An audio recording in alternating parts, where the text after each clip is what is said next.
Hello, my lovely. Welcome back. My name is Ingrid Marsh, aka the Bounce Back Babe, and this is Midlife Redefined, episode 3, if we include the trailer, episode 2 of a proper podcast. This is the podcast that invites you, my lovely, to rock a badass mindset, to really have a strong body to power you through, and a light, youthful spirit. But most of all, my darling, this podcast has been designed to help you to come back home to your original, awesome, authentic self. So I'm really excited about this episode. This episode is called How to Be Happy with or Without a Man. All right. Now, the younger generation are getting a little bit more with it, I think. My generation, midlifers, I still think this is programmed into our head that you are nothing without a man, that you are subservient to a man, that you are less than. Because I truly believe we are equal human beings. All right? We're equal human beings, both bringing something to the table. And that is not gender specific. I think that is programmed off. But yeah, I have an issue with this because I see it with many women, especially in heterosexual relationship. Less so, I think, in my friends in gay relationships and what have you.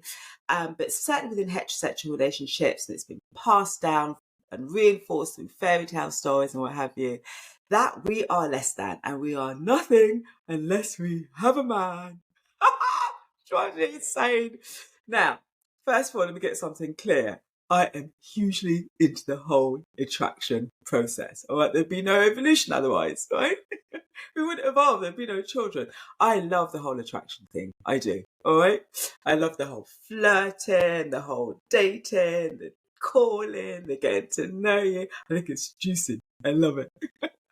But, how my lovely, but to think that another person can define you, well, that's silly. I also think, lovely, it does a disservice to women and men because I think it puts unrealistic expectations on men. But I'm going to be going into all of that. So let's kickstart off with the current situation. We're going to talk about ways we can change that and my wonderful conclusion. All right, Scotchness, are you ready? Let's.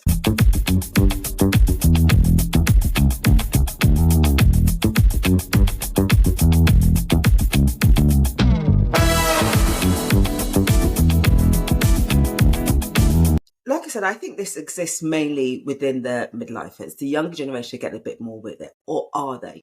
And it certainly exists in more cultures than it does others. But it's as though we're told that, you've got to be like pretty and pink and passive. And then if you're lucky, you will get yourself a man. And you've made it. And I remember what someone actually saying to me that, Ingrid, if you're like that, if you have that opinion, love, yeah, no one will want you, you won't get a man. If you like that. It's like, if you have a voice, all right, no one will want you. Okay, you won't get any sweets. Okay, so you shut up and be quiet, and you might be lucky and get yourself a man. Huh? This is the kind of mindset that exists at the moment. For me, my darling, I just think it's a perilous path, isn't it? If your happiness, if your joy, your status, and we'll touch on the status one, someone said that to me once, is dependent on you having somebody else. That's just putting your joy and your power in the hands of somebody else, isn't it? Unless I get this other human being, I am nothing. Yeah, I don't like saying those words. I don't want that in my system. But this is what the current status quo is saying. You are nothing unless you have someone else. Then that's putting your power into somebody else, isn't it? Someone then has that power over you. Because what happens if you're with that person, they're toxic or what have you, or that person leaves? Are you then nothing? Well, that's silly, isn't it? Because you're still very much the same person. It can't be that somebody else makes you something. Yeah, that's just like not cool. Whether I'm with or with someone, my spirit is exactly the same. That doesn't change. Okay, so we may be going through good times or bad times, and that can bring about various forms of happiness or sadness or what have you. But in terms of my core spirit, the essence of who I am, of who you are, that remains exactly the same. That cannot change depending on whether you have somebody in your life.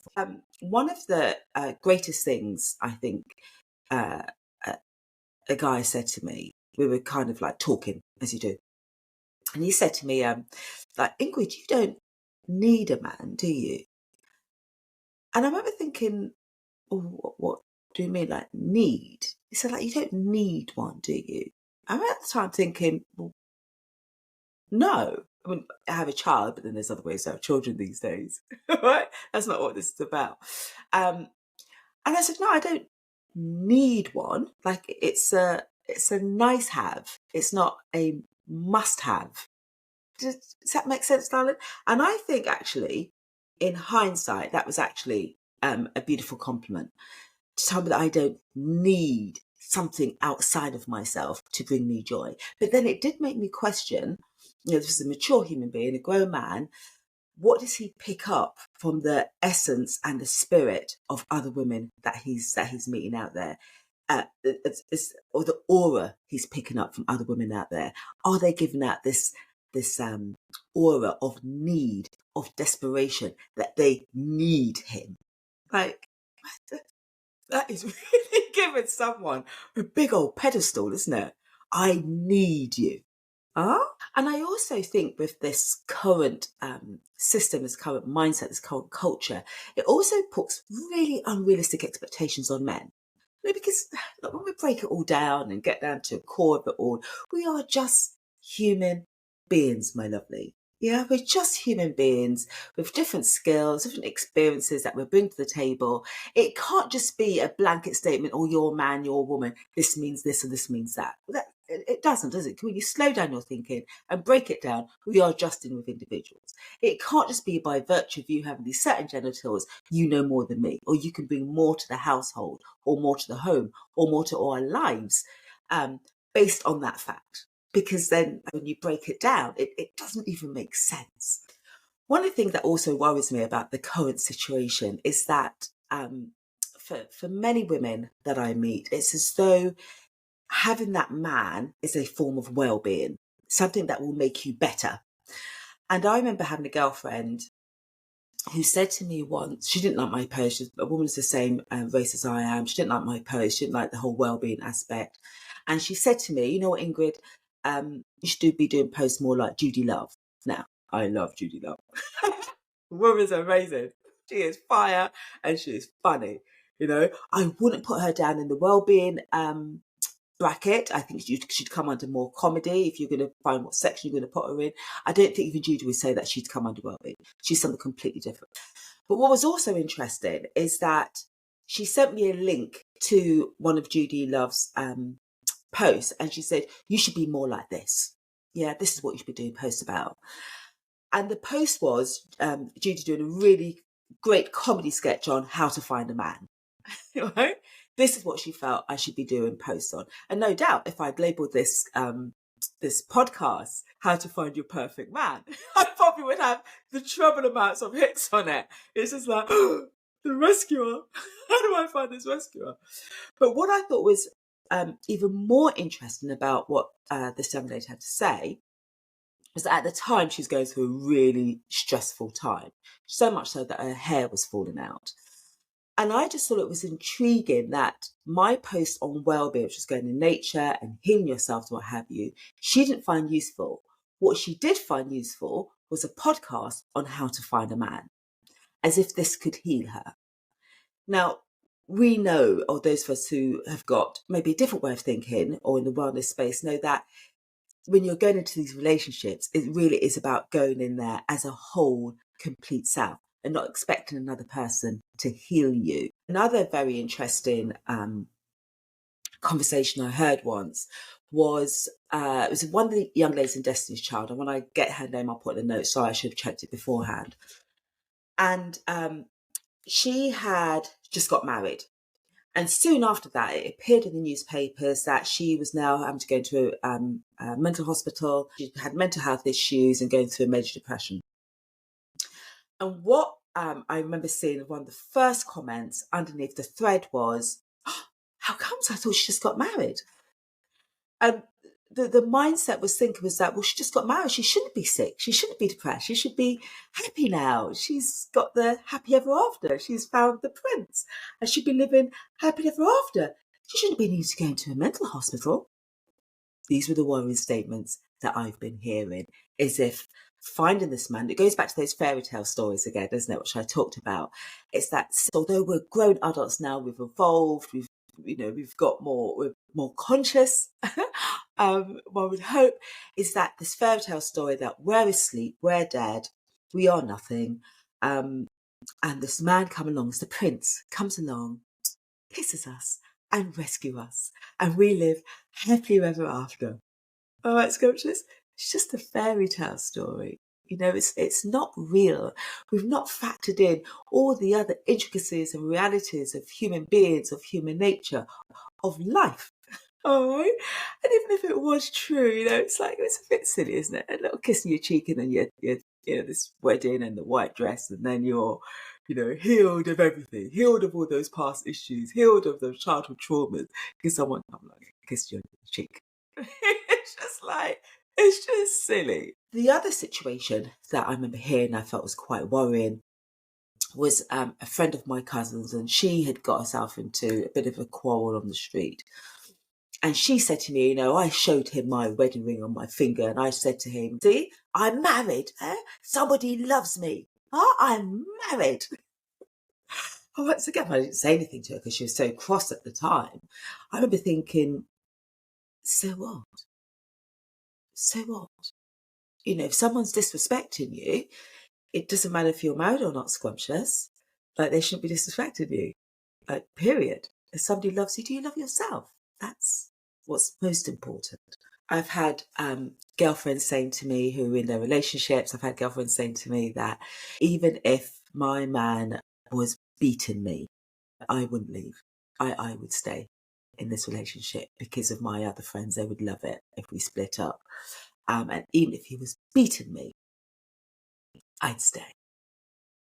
I remember once a Nigerian gentleman and him saying to me that back in his country in Nigeria, his family had less status because his mother had left his father, her husband, and he was cross with her that he had done that. There were family occasions, family parties, and everyone's there with their husband and their children, and they didn't have that. It was just their mum.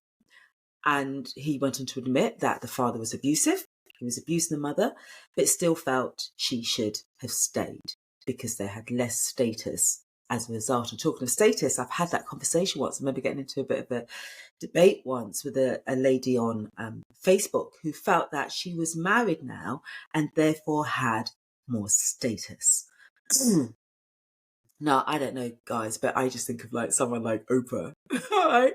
Who's going to be one of the most powerfulest women in the world. Yeah, she ain't married.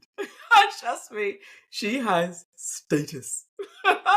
Massive status.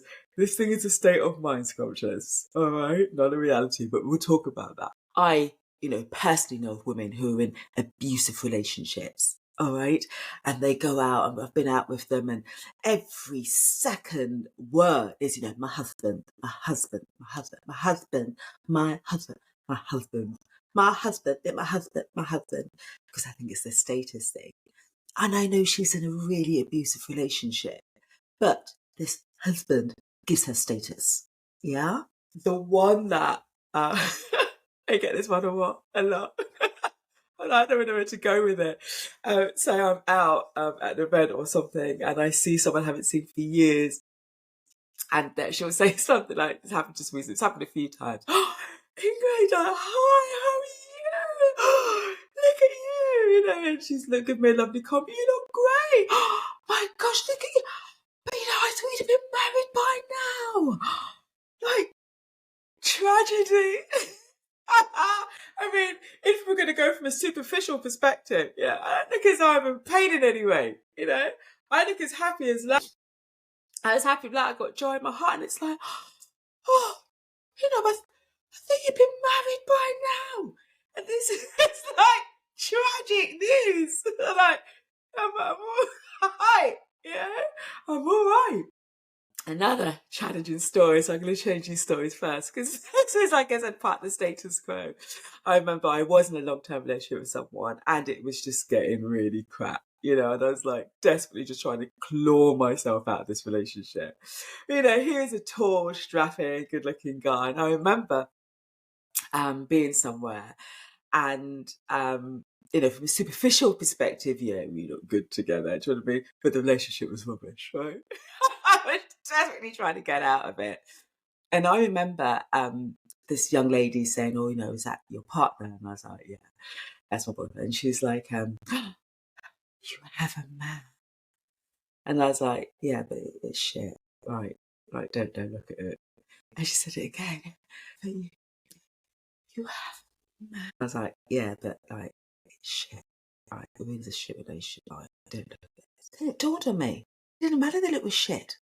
It made no difference, and it was shit. I had a man. I had arrived in her eyes.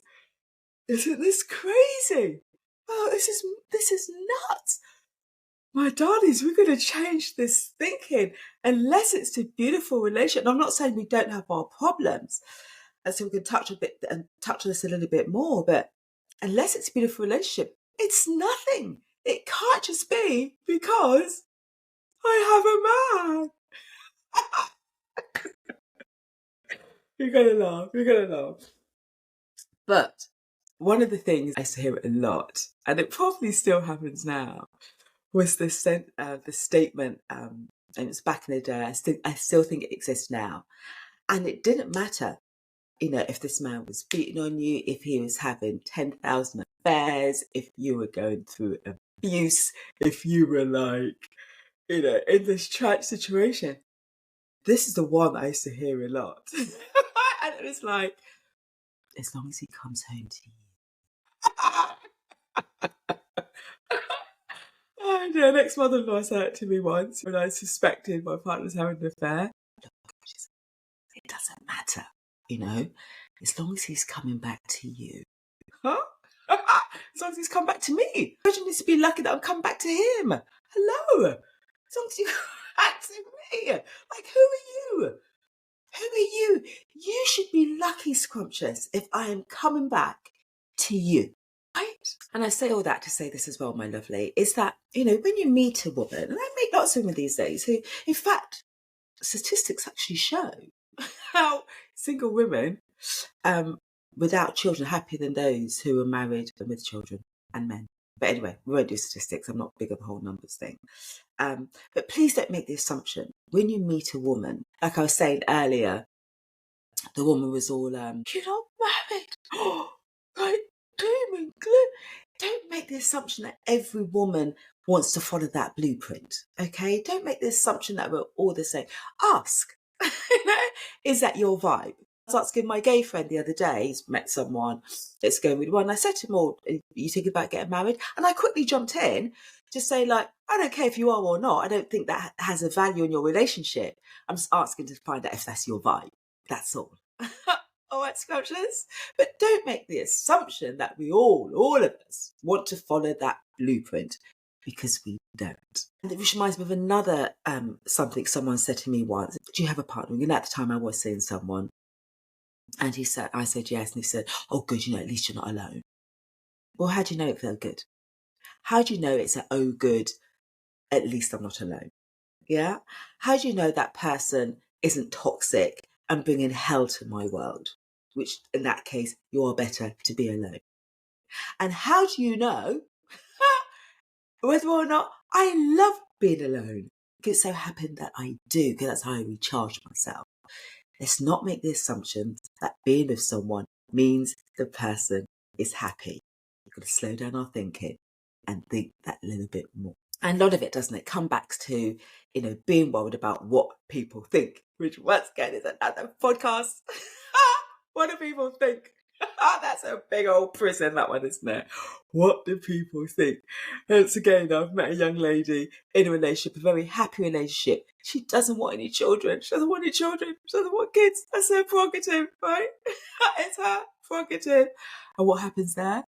I better have them, because people think I'm barren. People will think. Those words. People will think. Dear, oh dear. If only could erase that one, right?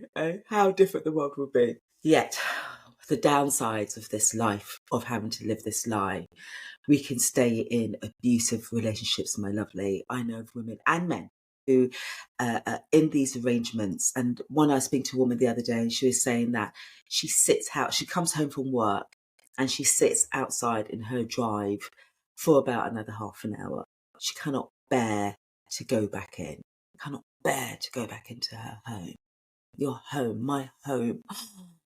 My home is my cushions and everything. My home is my heart. It's my cocoon. It's why I renew myself. And I can't imagine not wanting to go back home.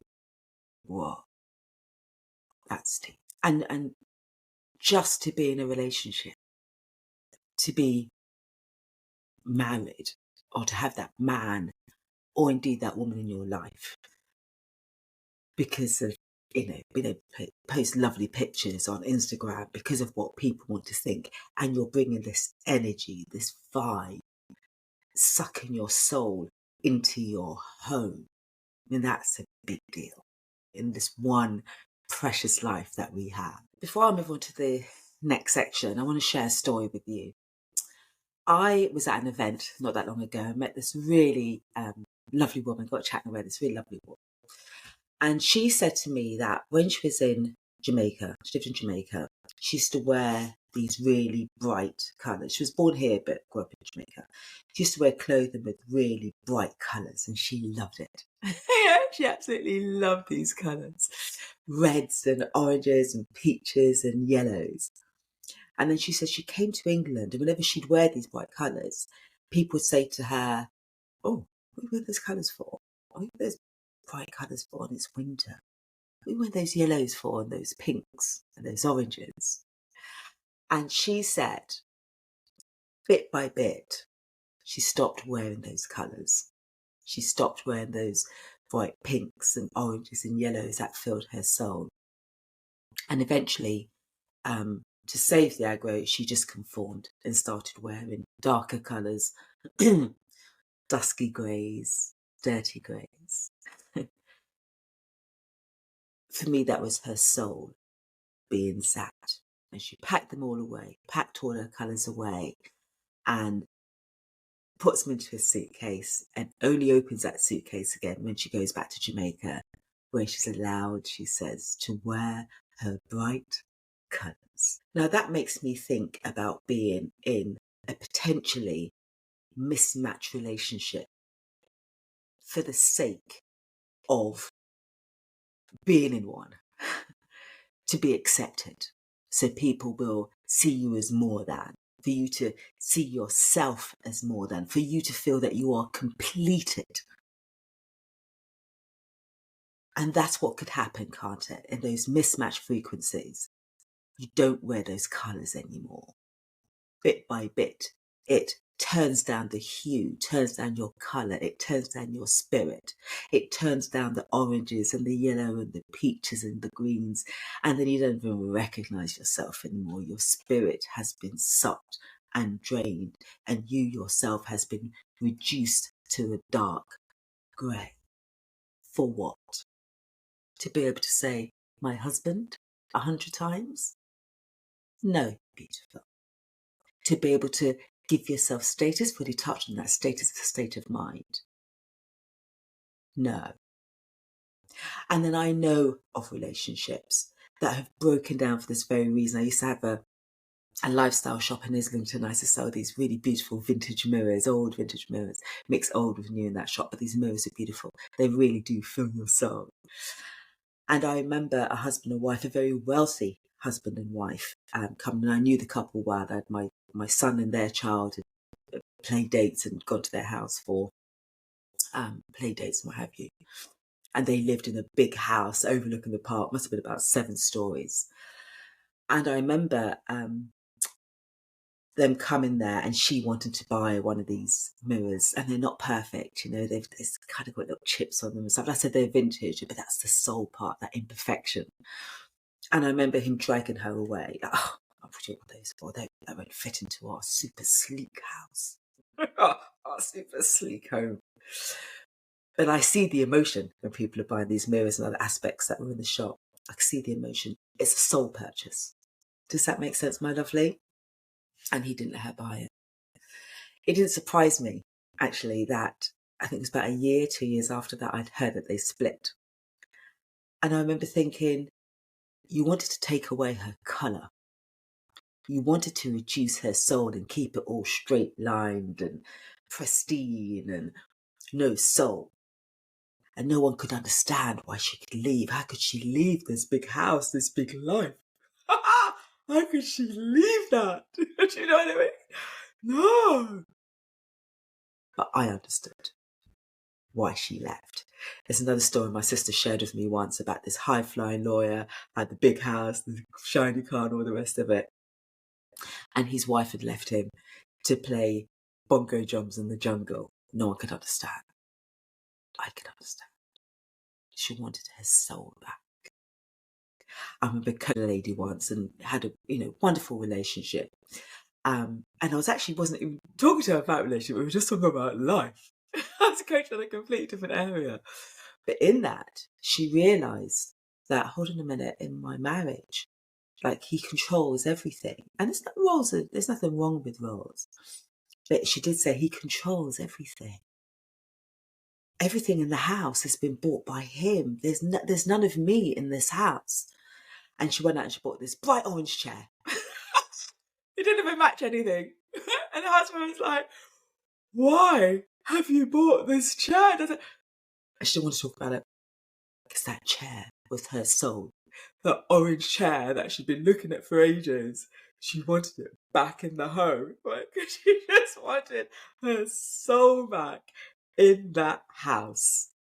Okay, Squelchers? So in this podcast, I'm asking, is there another way of seeing this? Is there a way that we can we can all be treated as equals? We can make everyone be happy. And we can be happy with or without that person in our life. Is there a way? I think there is. Let's look at another blueprint. First of all, delicious. It's to remember that it's just a fairy tale story. Even these romantic films on TV, I love them.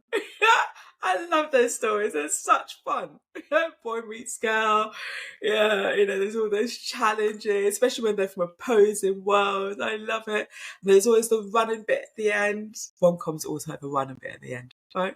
The running bit at the end because they've realised they're going to lose a person of their dreams. I love a rom-com. It's just a bit of escapism. It's just a bit of fun. Yeah? The fairy tale stories, okay? It's just a bit of fun. You know what I mean, Squelchers? I think the patriarchy is really taking this and run with it. I'm always just a little bit tentative when I talk about patriarchy, which is behind all of this. But I've had groups in the past, women voices and different groups, and people and women start making this into an anti-man affair of women versus men, men versus women thing. And it's not that. It's the ideology that we're breaking down, that we're attacking, that we're not happy with. It's not men versus women versus men. That's silly, It's just like we're dealing with the essence of the person on my show. All right, Scotcha, it's not all the surface stuff. And there are many men on all my platforms who are men who have supported me and who have backed me. All right, and the moment we start going to that, they're the other, we're the women, they're the men. We've kind of missed it again. All right, we've missed the whole thing. We start fighting each other. It's not that, darling. Like I said, we are equal human beings. We all have this awesome essence, juice inside of us. It's about bringing that to the table and increasing electricity. It's just a bit of fun, this fairy tale stuff, right? Don't take it to heart. Okay, Squelchers? It's not like, I've met the man now and we're going to skip in the hay. I was dead before. Here's where my cheek wrote me out. And we're now going to be skipping through the hay. Happy ever after, yay! All my problems gone, all the issues solved. No, luscious. No. Let's put it in the box that it belongs to. It's a bit of creativity. It's a bit of fun. Scrumptious. Okay. Another person cannot complete you. To me, it's an insult to God and your creation, your magnificence. someone else to complete you? No, scrumptious. Yeah, you are made from the same shit stars are made from. There are stars in the there are atoms in the stars, rather, my darling, and those same atoms. Check it out. All right, this is actual fact. The same atoms are in you. All right, luscious. Remember who you are. Let's look at it differently, okay, my lovely. When you have that feeling, that love, that spark, okay, that someone has ignited in you, right? There are other means of sparking that juice, that light inside of yourself. Besides outside of yourself, there are other ways that you can tap into and create that spark, that juice, that joy, that moisture yourself. Can I be honest with you? A lot of you are going to struggle with this one. When I meet someone, I'm not really fussed about what they do for a living, how much money they earn, what house or car they drive. I just don't care, because I want to get to the essence of that person. And in fact, for me, I don't even ask a question. I don't ask, what do you do for a living? And it's really nice. I stayed with someone for a little while, and I think we went a couple of months without asking, what do you do for a living? Let's just take it a bit more spiritual. Let's look beyond all that surface stuff and get to the essence of the person. And it actually knocks me if within 2 minutes, that's what someone says, oh, what do you do? I'm not. Because I'm now thinking, well, what box do you want to put me in? Do you know what I mean? And I sometimes want to play with it. Like, oh, which one should I say today? Next time you meet a guy, next time you meet a girl, make that a bit of a test. How long can you go without asking them what they do for a living? Something like 2/3 of people are unhappy with their work anyway. Yeah? So it's not going to tell you anything about that person. It's going to tell you about their identity or their form. But it's not getting to the essence of that person, who they really are. Yeah, so see how long you can go without asking the other person, what do you do for a living? Eckhart Tolle, one of my spiritual guides who I love, and he says a really wonderful thing that, you can meet someone and don't meet the truth of that person until you're married. Till the keys are gone into that door and into that house. And that's when you see the truth of that person. So it's really important, my lovely, that you kind of break down all that surface stuff, break it down. And you get to the truth of that person. Eckhart Tolle also speaks about the pain body, how much pain is in that person and how that is triggered and how that manifests. Because that's what you're really dating. You kind of want to date someone with the least amount of pain body as possible. Of course, we all have it. But you want a small amount of that as possible. And you don't want to be realising that the moment you then cross that threshold. Social media is another one, isn't it? That has us suffering. has a lot of people suffering. And one of the ones is that we see other couples. They're so happy. So happy. Why don't I have that happiness in my life? And even though I heard someone say to me, even though it's not true, you can't help but just get engulfed in it all. Lovey. I remember being on the tube not that long ago and seeing this lovely couple take pictures, selfies. Love you, baby. Love you. Oh, those pictures were beautiful. I can imagine all their friends looking at that thinking, they're so in love. I'd love that so much. And literally, just before the tube doors opened, the last stop, they got into an almighty row. Going up the platform, the escalator on 2 different stairs, weren't speaking to each other. I remember thinking, and that's normal.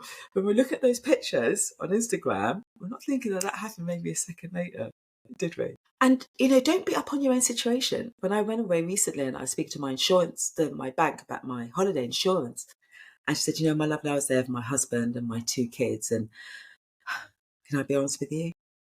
I was looking at those solo travellers, the women by themselves, and kind of wished it was me.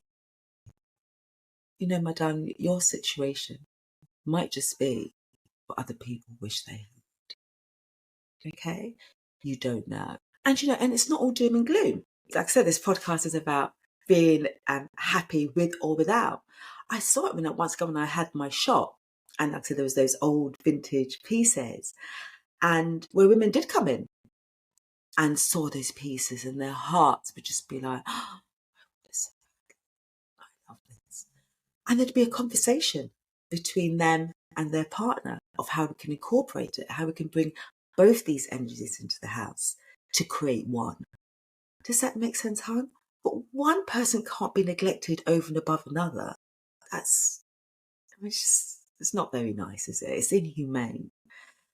But there was these conversations about how we can incorporate, and that's one of my gifts actually of interior is, mixing old and new, how we can bring both those energies into the home and create something more, create more electricity. Because that, I think, should really be the idea. So I think I'm saying all that, my darling, to say we have to get present. Yeah, presence is key here. We've got to stop our minds running here, there, and everywhere, like a fish, a small fish out of control. Our minds is like scattered, and this means this, and this means that, and this means this, and this means that. No, shh.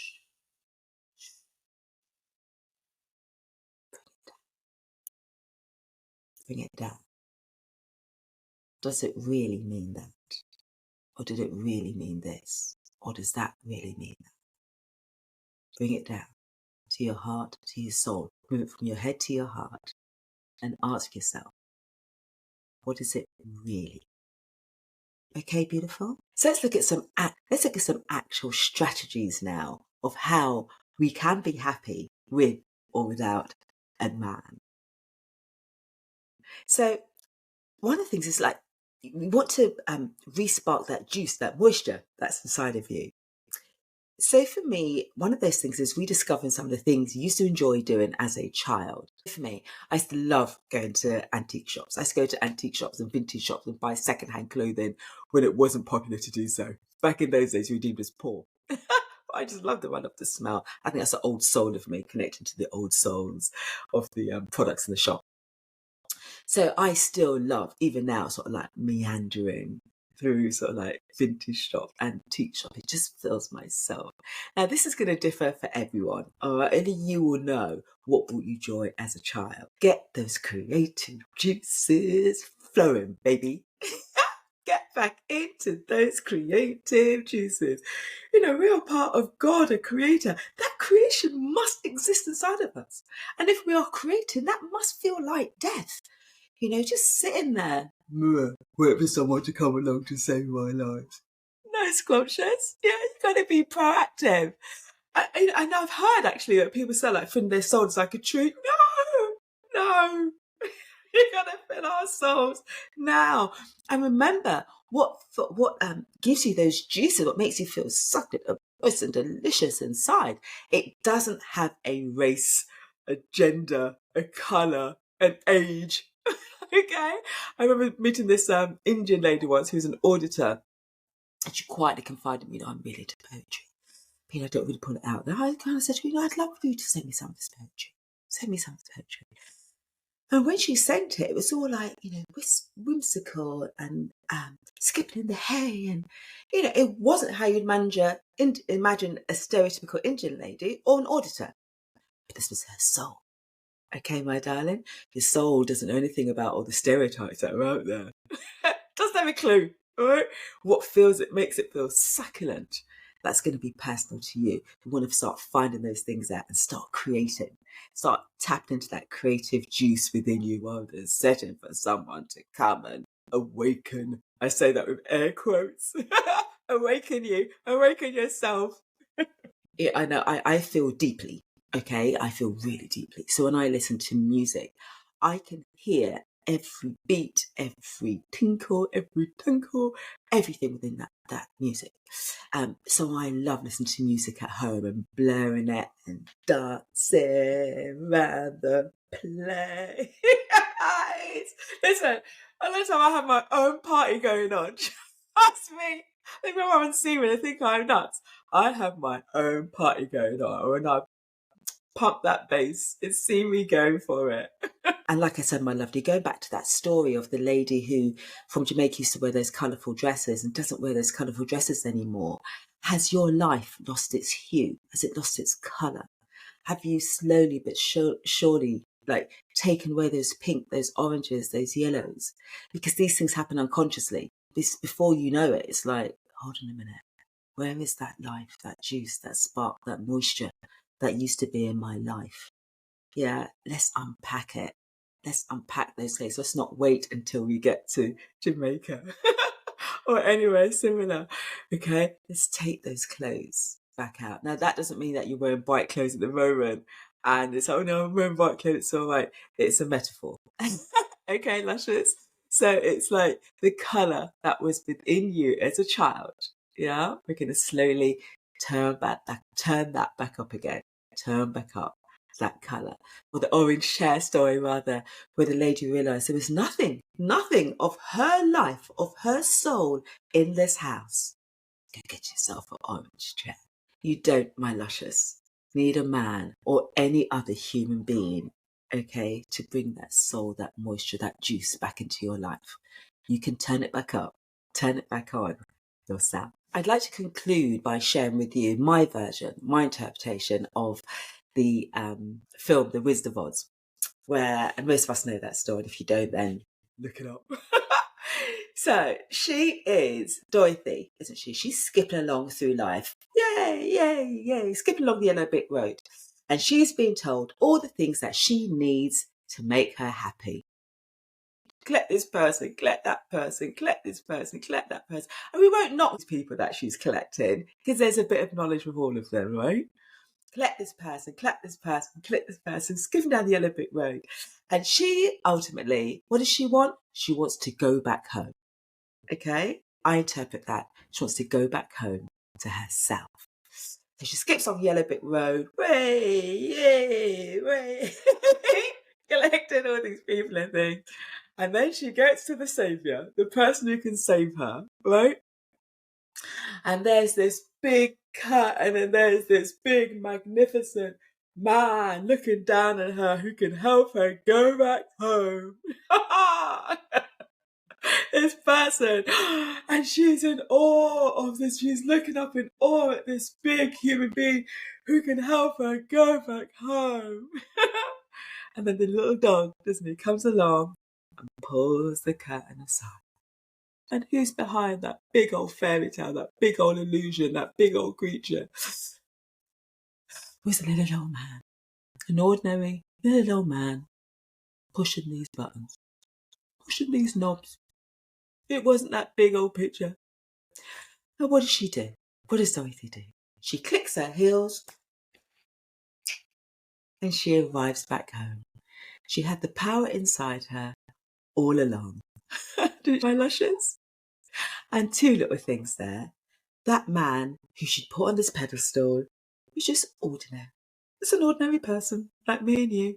We make these people so sparkly, don't we? Like they're a billboard campaign, like we do with celebrities. We make them so big and sparkly. I was speaking to a woman recently, she'd broken up with a partner. I didn't even know that was her partner. He was the love of her life. She spoke about someone so sparkly. When I saw the person, I was thinking, he's so ordinary. I know him. He's so ordinary. He's so ordinary. Looking for these sparkles outside of ourselves, my darling. When to go back home, that sparkle, that bright, that light, wasn't it outside of you? It was all within. Okay, scrumptious.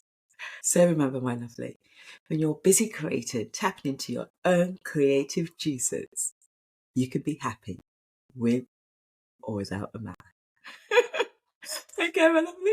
Thank you so much for listening again on today's episode. Please share, like. And if you've got anything juicy to say, leave a juicy comment for me below. Lovely to hear your feedback also. And yeah, Midlife Redefined, my luscious. It's a new day. It's plan B. Let's go out there and let's play.